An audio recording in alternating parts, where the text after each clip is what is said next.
네, 안녕하세요. 이효진 변호사입니다. 오늘은 어떤 주제로 제가 말씀드리려고 하냐면 집행정지 관련해서 피해자에 대한 의견, 진술을 어떻게 하는 것이 좋은지에 대해서 이야기해봐 드리려고 합니다. 제도가 바뀌었어요. 2024년부터죠. 그 학교폭력예방법 제17조의 4를 보면 행정심판위원회 및 법원이 17조 1항에 따른 조치에 대하여 행정심판법 제30소 또는 행정소송법 제23조에 따른 집행정지 결정을 하려는 경우에는 피해 학생 또는 그 보호자의 의견을 청취해야 한다. 이런 조문이 생겼습니다. 자, 예를 한번 들어보죠. 가해 학생에게 학폭위에서 전학 조치가 나왔어요.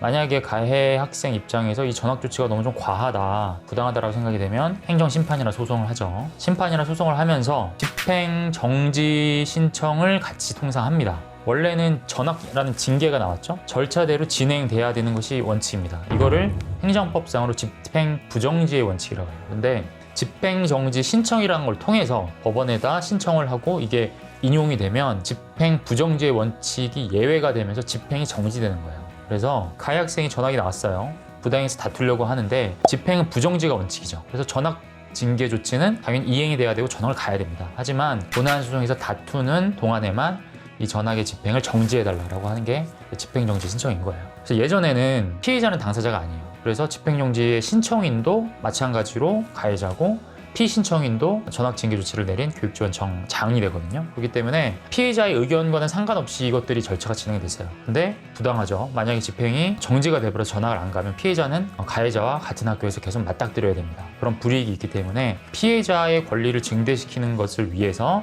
2014년부터 이러한 조항을 넣어서 집행정지 신청 내지는 본안소송에서도 피해자의 어떤 진술, 참여권을 많이 확대를 시켜놨습니다. 그래서 법원에서는 요즘 이러한 집행정지 신청이 제기가 되었다는 것을 피해자 측에도 알리고 의견이 있으면 제출하라고 합니다. 그러면 뭔가를 써서 내야 되겠죠? 집행정지가 되면 안 되니까. 근데 뭐라고 써서 내야 될까? 자, 집행정지 신청을 하면 무조건 인용되는 줄 아시는 분들이 계세요. 이제 가해 관련 학생 측이 저한테 상담 오시면 지금 좀 부당하니까 다투려고 하는데 징계 나온 것과 관련해서 집행정지 신청하고 싶습니다. 이건 무조건 되는 거죠? 이렇게 물어보시는데 아닙니다.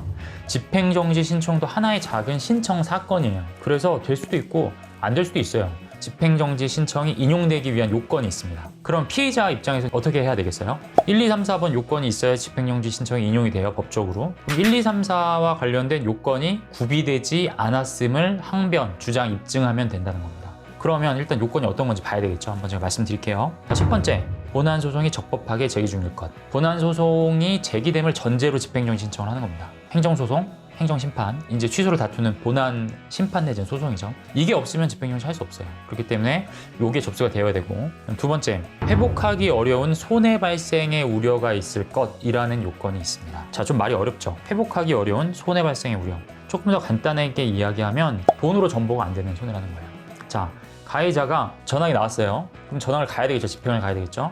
근데 만약에 실제 팩트 본인이 한 것보다 너무 과해요. 그게 맞다라고 가정하면 이 친구가 만약에 사회봉사 나올 정도의 어떤 가해를 했는데 전학을 간다라고 하면 이 친구가 받아야 할 어떤 정신적, 신체적, 그다음 물리적인 거리도 멀어질 것이고 그다음 새로운 환경에 적응해야 되고 이런 굉장히 큰 고통이 따르겠죠. 그럼 이거는 돈으로는 전보가 안 되는 손해예요. 그렇기 때문에 회복하기 어려운 손해라고 주장을 하는 겁니다. 세 번째 거는 긴급할 것, 지금 급한 상황이어야 됩니다. 그래서 이제 전학징계 조치는 보통 며칠까지 하라 이런 내용이 나와 있죠. 그러니까 가해자 입장에서는 지금 매우 급하다라는 거를 이야기하면 돼요. 네 번째 요건으로는 공공복리에 중대한 영향을 미치게 할 우려가 없을 것. 여기서의 공공복리는 공익이 아니라 피해자의 권익이라고 보시면 돼요. 이제 비교 형량을 하는 거예요. 만약에 가해자가 전학을 가지 않음으로써 얻게 될 피해자의 피해 정도와 가해자가 이게 전학징계 조치까지 나올 것이 아닌데 전학을 가야 되면 입게 될 불이익이 있겠죠, 가해자가. 이거를 비교 형량을 해서 어떤 건지 더 큰 거를 보는 겁니다. 그 다음 다섯 번째가 본안 청구가 이유 없으면 명백하지 않을 것. 딱 봤는데 본안 청구 소송 그 청구 원인을 보니까 이거는 정말 누가 봐도 쉽지 않은 소송이에요. 이기기 쉽지 않을 것 같아요. 그러면 본안 소송의 승소 가능성까지 고려를 해서 집행정지 인용 여부를 결정을 합니다. 그래서 여러 가지 복합적으로 여러 개를 보는 거예요. 그래서 1번부터 5번째, 5번까지의 집행정지 요건이 있는데 피해자 측에서는 의견서를 내라고 하면 이거에 반대를 하면 돼요. 반대를. 1번 본안 소송이 적법하게 계속 중일 것. 이거는 근데 뭐 좀 다툴 게 없죠. 이미 소장을 냈을 거고 행정심판을 했을 거니까 같이 하면서 이건 날리고.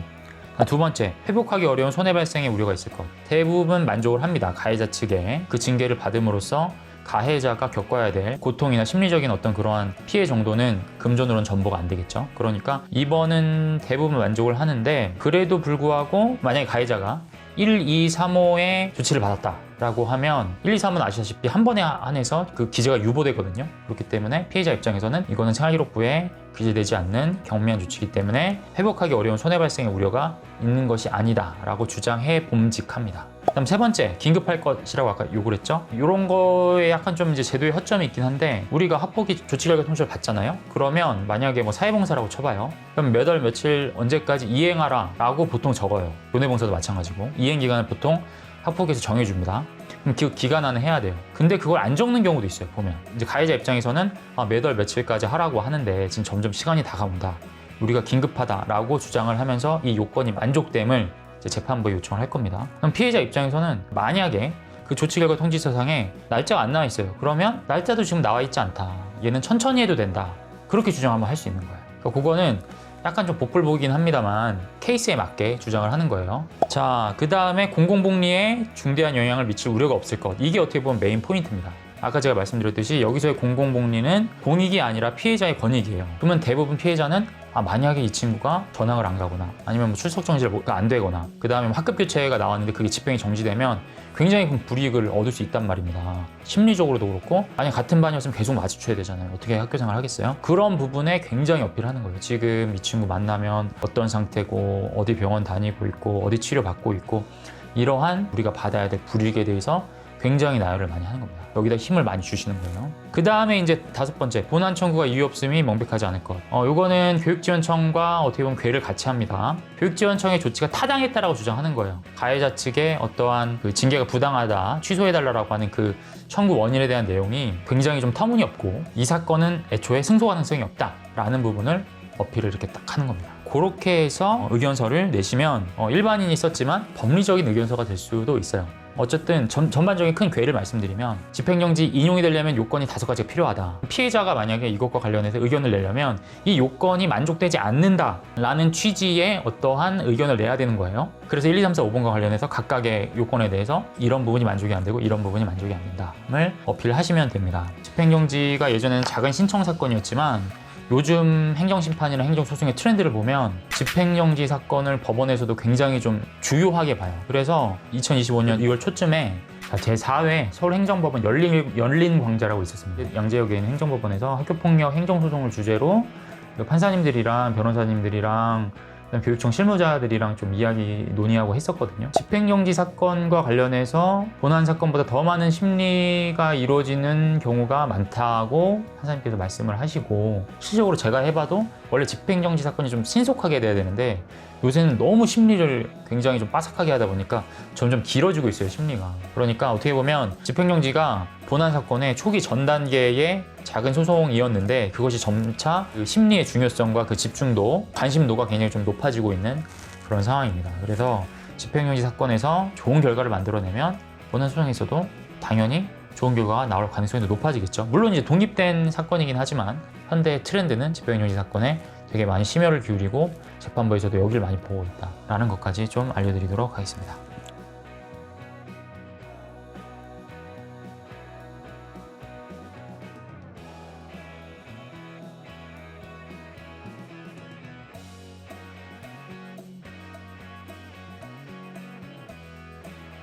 자, 오늘은 집행정지 사건 관련해서 피해자 측이 의견서 낼 때 어떤 부분에 좀 포인트를 주고 의견서 내야 되는지에 대해서 한번 말씀드려봤습니다. 궁금한 점 있으시면 아래로 댓글 달아주시면 제가 빨리 답변 드리도록 하겠습니다. 감사합니다.